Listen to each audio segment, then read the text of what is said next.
প্রধান উপদেষ্টা অধ্যাপক মোহাম্মদ ইউনূসের সঙ্গে আজ কায়রোতে মালয়েশিয়ার উচ্চশিক্ষা বিষয়ক মন্ত্রী ডক্টর জাম্বরী আব্দুল কাদির বৈঠক করেছেন। প্রধান উপদেষ্টার প্রেস উইং জানিয়েছে, বৈঠকে তারা মতবিনিময় করেছেন। প্রধান উপদেষ্টা অধ্যাপক মোহাম্মদ ইউনূস ডিয়াট শীর্ষ সম্মেলনে যোগ দিতে আজ বুধবার স্থানীয় সময় বেলা 11টায় মিশরের রাজধানী কায়রো পৌঁছান।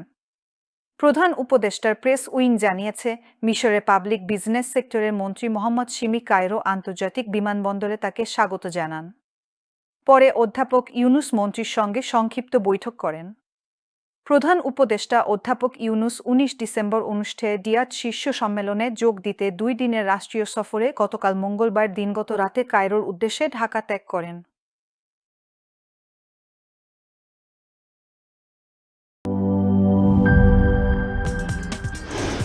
কি boss, vital match, tough opponent, tension? Come on bro, অপোনেন্টকে নিয়ে ভাবার সময় আছে।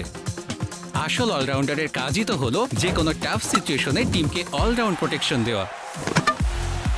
জাস্ট লাইক মাই টাইলক্স, যার অ্যান্টিব্যাকটেরিয়াল এজেন্ট টয়লেটের কোনায় কোনায় পৌঁছে 99% জীবাণু ধ্বংস করে, টয়লেটের কঠিন দাগ ও দুর্গন্ধ দূর করে টয়লেটকে রাখে ক্লিন আর সুবাসিত। টাইলক্স টয়লেট ক্লিনার, ক্লিন মানেই টাইলক্স।